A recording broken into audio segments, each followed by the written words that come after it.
Reservations. You ever thought about the fact that God makes reservations?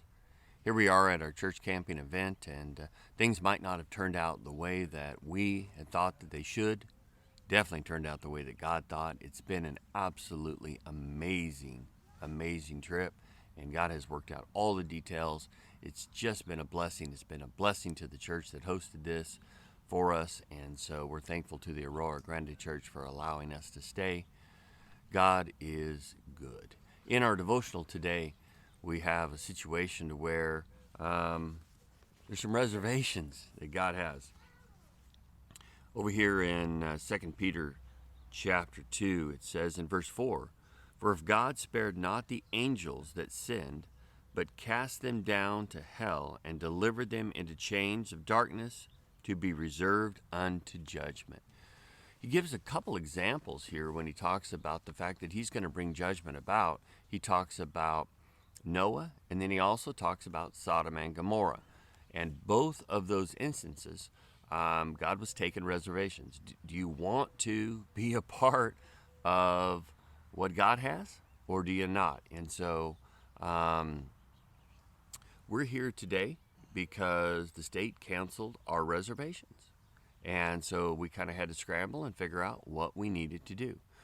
Let me tell you that God has taken reservations in heaven for those that want to really follow Him and those that want to do the right thing. The question is, are we those people? And are we extending an invitation to others? As you can see, we have way more room for other people. There's probably 2 acres here. We could have a lot more people that could have come. And there were a lot that were invited, and some said no. And now, what about the Lord? The Lord is extending an invitation for those that might come and spend eternity with Him.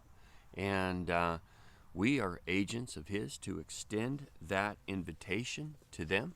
And so what a wonderful position to be in. Now, there are also those, and this is what the devotional is about, that are going around and they're trying to mess up those reservation plans. And these are the false prophets. I would encourage you to read that, that you might understand how they work and how they operate. We find that here in Peter says that they've always been there. They've always been a part of what's going on. And so let's be wise, but let's also be busy about inviting people to spend time with eternity with us. May God bless you, and thank you for your time today.